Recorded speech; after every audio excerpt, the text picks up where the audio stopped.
I have a question for you. So, are you struggling with your networking, not feeling impactful? If so, you need to be here to learn from our experts on the couch and chime in from the couch because we want you to be part of this show.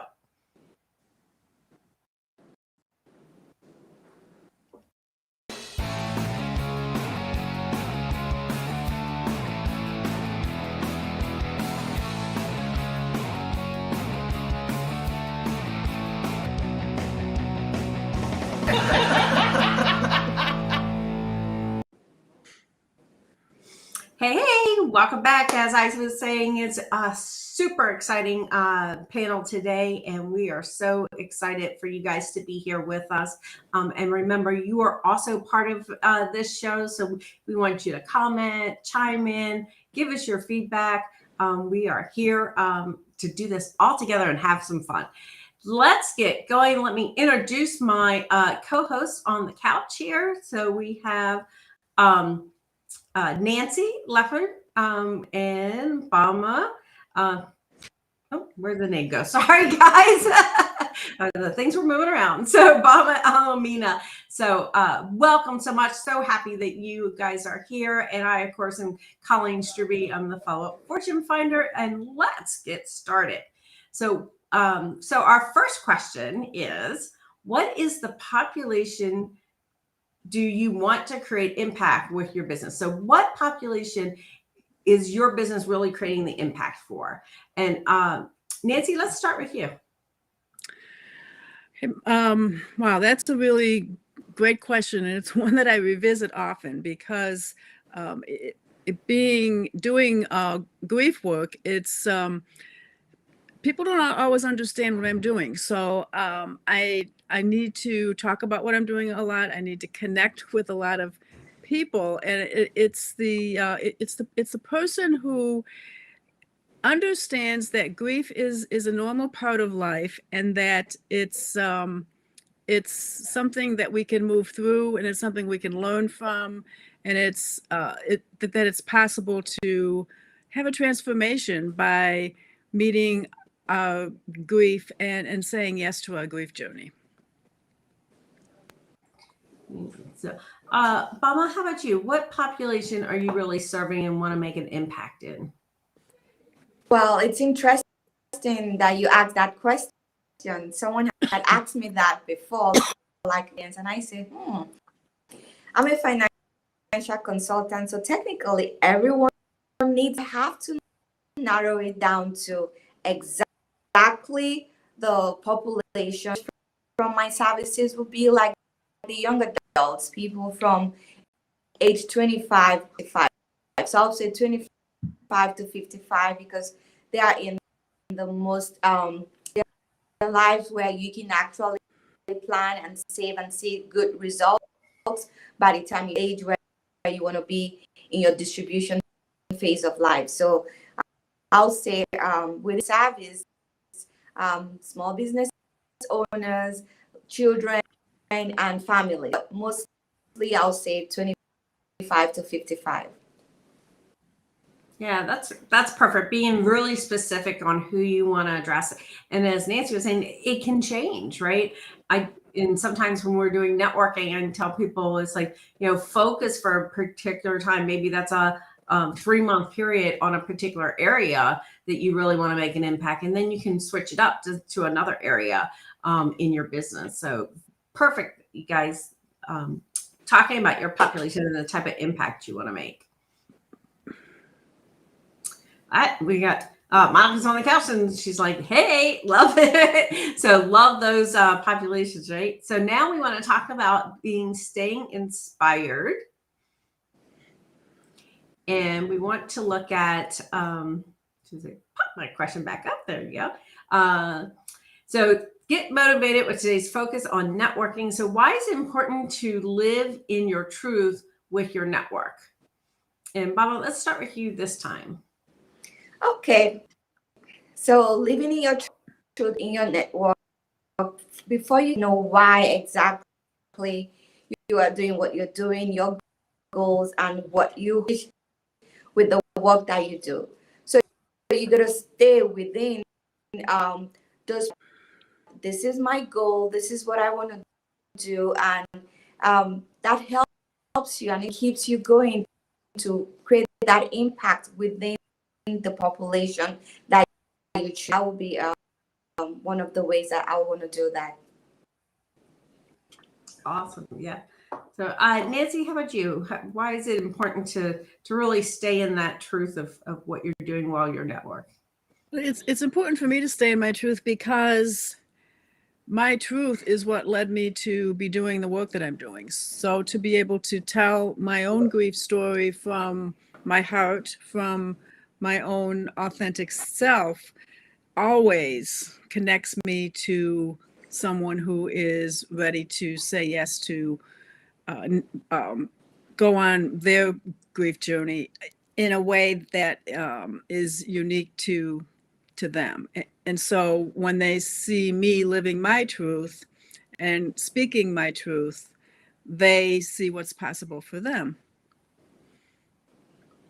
Yeah, I think people can just tell, right? If you're out there and you're networking and you're not living in that truth, or you're trying to be somebody you're not, people can just see right through that, and which then creates that distance between you, and it really falls apart after that. So when you really come from who you are, I think that's the best way to really out there and network and work on it. So.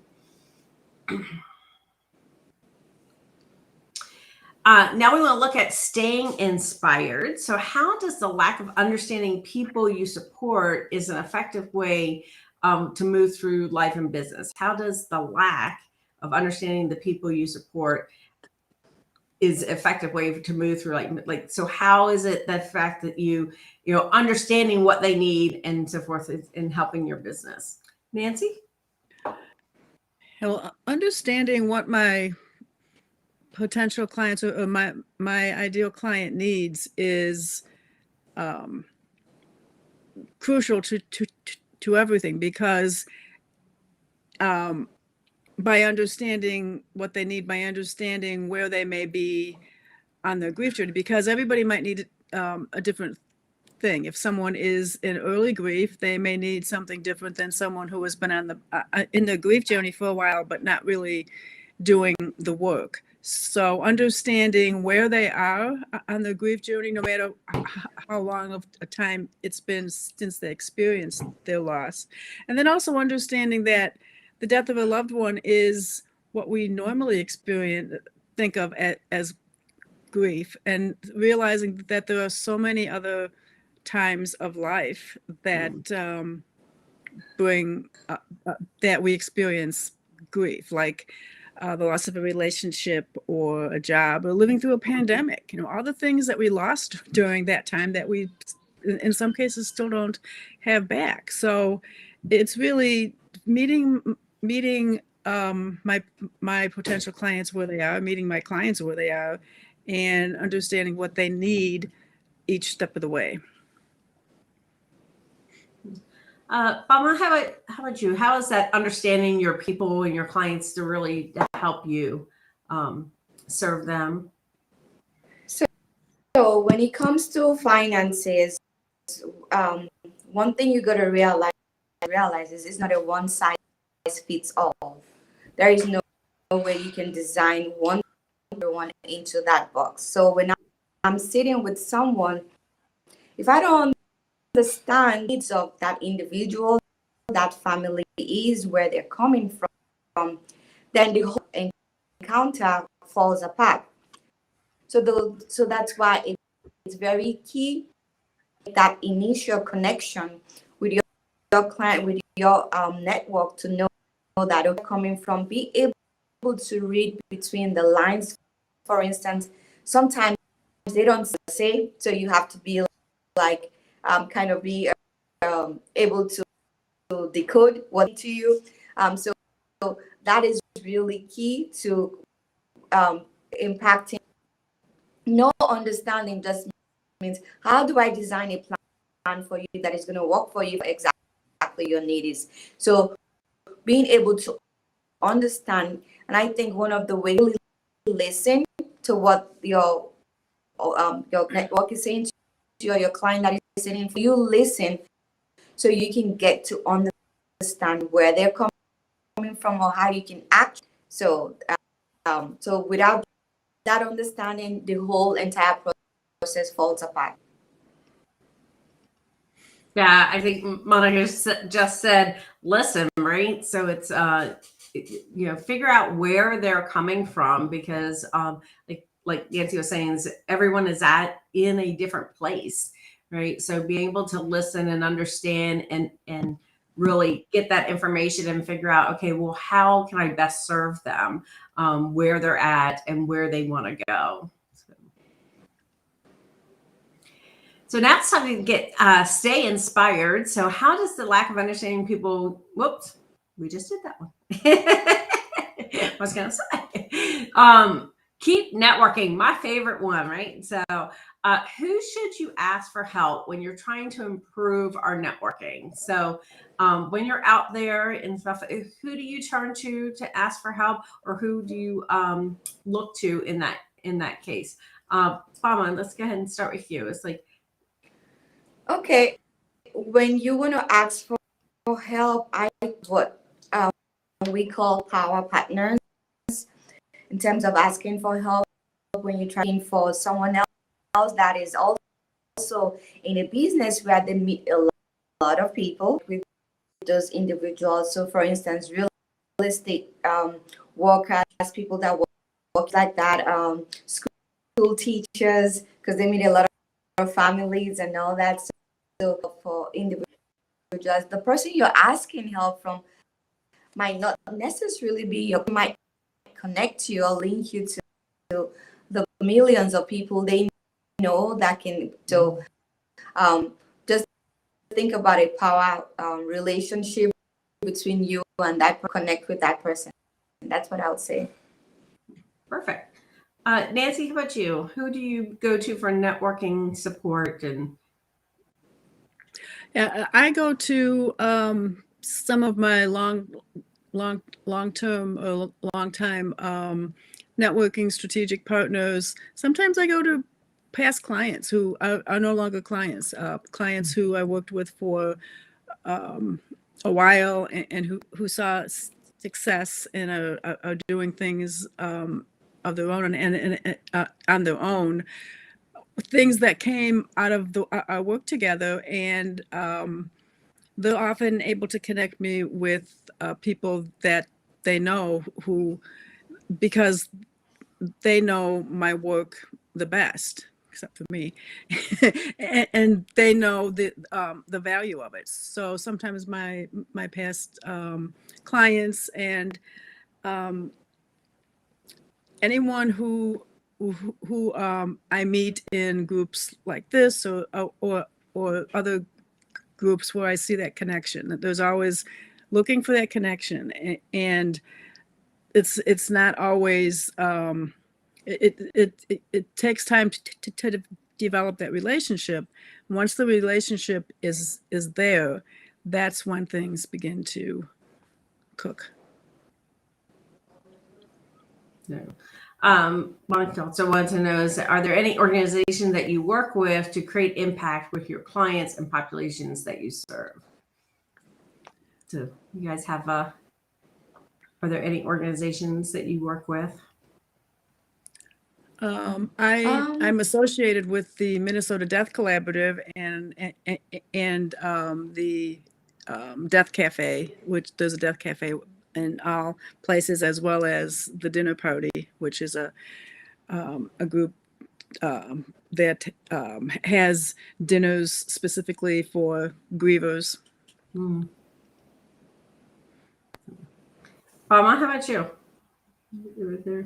I'll say when it comes to organizations, right off the bat, none that I can think of that we partner with to do this. It's mostly we just do charitable organizations in terms of how to, but that is on the giving side. But when it comes to the partnerships, individuals, families, and business owners, that's what I'll say.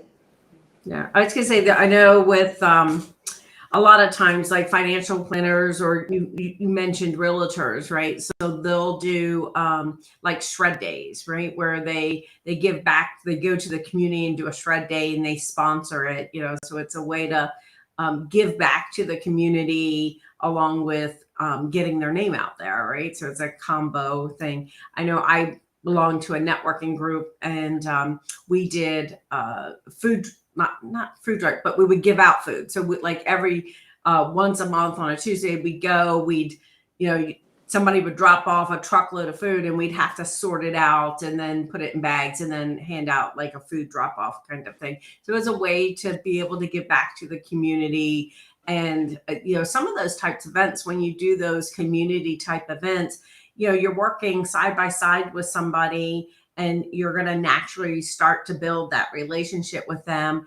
And it might not start out as business, but a lot of times, you know, people will turn to you and say, well, what do you do, you know, for business? So it's a great way to give back, to help a community and people. And when in my program, we look at community. It's like, where can you, who is helping and serving your client base, right? So how can you know, where's your client base hanging out? So think about that and then be able to serve them there. So another great question. If you could wave a magic wand, what impact would you create in the world? Alma. That's a very tough question because I have so much impact that I would like to eradicate poverty, you know, because poverty is like so much disparities, so much, I don't know, like, because it's the root of a lot of things. When you have a poor community, they don't have the best medicines, the best healthcare, the best everything. So Nigeria, so I always want to have this feeling that I just want to go back to the healthcare system there so that people can have access to that. So because I think it also corrupts the mind when a community or a section of the community is poor. It affects the way you think, function, and everything. So I'll start with that. There you go. That's a great one. And Nancy, how about you? What would you do with your magic wand? I would, my magic wand would help people to realize the power of presence and how being present is the way to meet everything, including grief. And that once we get comfortable talking about things that are uncomfortable, like grief, it impacts everything else in our lives, and we're able to do whatever we want. We're able to transform our lives in ways that we never thought was possible. Yeah, I love that one. You know, if you're staying present, right? Not living in the past, not looking to the future, you know, in the sense of you're living right in the present, that you can really make those impacts, right? That you're doing. Mine, I think, would be all about connection, right? If I could, you know, that everyone would feel connected, because I feel like if a lot of times people struggle is because they're not feeling connected to other people and they feel all alone and they feel like they can't do it. So if there was a magic wand, that would be that people would felt connected so that they know that we're all here to support each other. So To Colleen, connected. Yeah. So gain knowledge. So, oh my goodness, look, we're already to our last question. So final thoughts is, what is your final tip for growing your network? Like, what is your thing that you would do that would like really help you grow your network, that you're out there? And the tip to the audience, like, what is some things that you've done that has really made an impact on what you're doing? Nancy? Follow my intuition. We don't always equate intuition with business sense, and yet because I work so intuitively, it's the only thing that works for me. So follow your intuition. If I receive intuition about going to a certain networking group, but I've never been there before, and I'm not quite sure why I'm getting that intuition. Every single time I follow it, I find out why. Every single time I don't follow it, I find myself in a frustrating place and starting to feel like stuck. So follow your intuition and learn what your intuition feels like in your body. Yeah, I know that's kind of how I got into networking, because I went to a networking meeting and an event happened, and then I just felt compelled to go back again the next week. And it was kind of like, looking back, that was my intuition, right? It was that thing that was like, oh, you need to go do this and drive, and it's what changed the directory of the where I was going. So yeah, very much so, right? Boma, how about you? What's your final thought here on how to help people get networked? And said, Nancy, because follow your intuition really is how often do we listen to that intuition, right? You get the intuition consistently on your door, and you're like, no, that doesn't make sense. Like, really, no, I'm not. So it's not just to get the intuition and follow it. It's like just follow your instinct and just do what it's telling you. So I like that a lot. But I'll add relationships. Okay, you gotta build relationships, because sometimes what you I just recently went and started networking. What I find in some of, there is no relationship build, there is no connection yet, and someone is just trying to just on you or push their stuff on you, and I feel like it doesn't really work. That want to feel like you care about them, so it's not just what you're trying to do. You really care about me. So build relationships and then see how those relationships work in journey. That's what I'll add. Perfect. I'm going to echo that in saying be more relationship oriented versus transaction oriented. And a lot of times people who go to networking things and they just want the sale, they're just looking, they're very in the transaction. They're trying to do that. And I love hanging around people where it's all about building that relationship and seeing how we can support each other.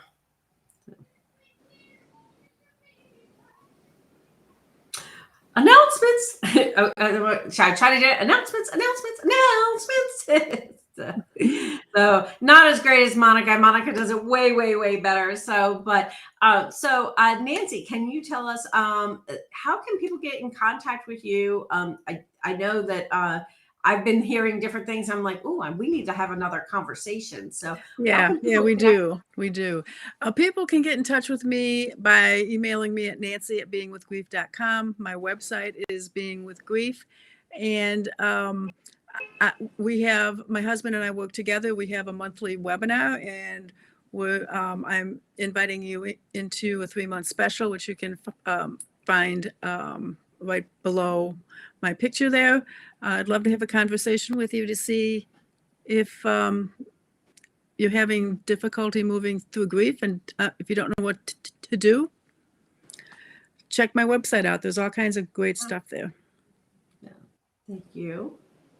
Boma, how about you? How can people continue the conversation with you? Thank you so much, Colleen, for giving me the opportunity to do that. By scheduling an appointment with me on my Calendly, and help everyone do is get them a free financial need analysis and financial planning month.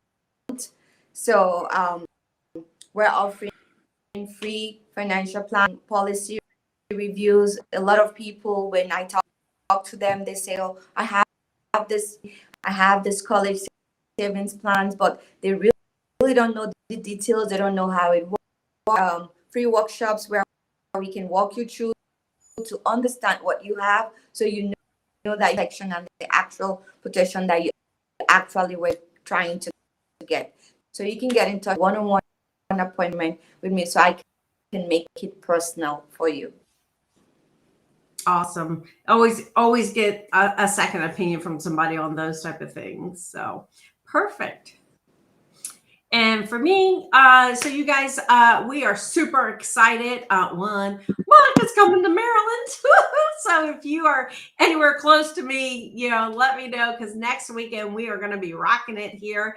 We're super excited about the Fall in Love with Follow-Up Accelerator. It is on October 22nd. It is a half-day workshop where we are going to help you really get that mindset around follow-up done, get your systems in place, and you are actually going to get your follow-up done. So this is a great time to come and set yourself up for a great fourth quarter and an amazing first quarter of next year.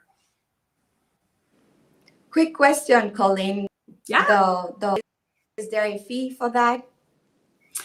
There is a fee, and we've got like a special offer. So we are actually launching a membership. So a very super special offer that you can not only get my membership, but we're also doing a membership to the MinkLife, and it is virtual. So even though Monica's going to be hanging out with me, the workshop is virtual. So anywhere in the world, you can come join us. Awesome. Thank you. I would love to share that with my network of friends. Perfect. So that's what it's all about, right? Networking, getting out there, helping each other. So, and we have announcements for the community. So here we go. So the next global virtual conferences we offer, we also have a very private, we have a private group app that you can come hang out with us. We do great things. You've heard just a small piece of the knowledge that these women have, and it's amazing. You come join our community and really connect with everyone in the community.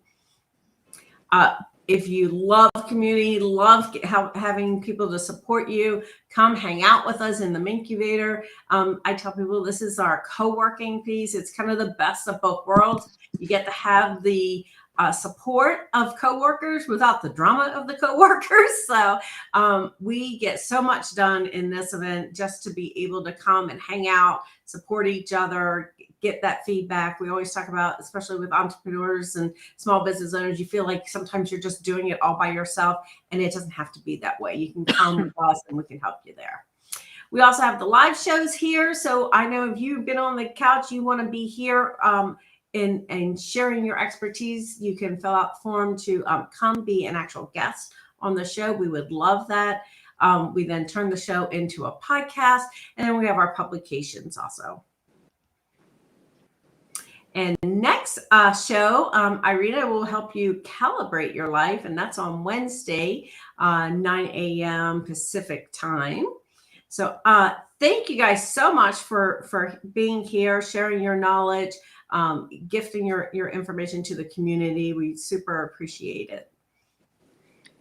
Thank you for having us, Colleen. Yes, thank you.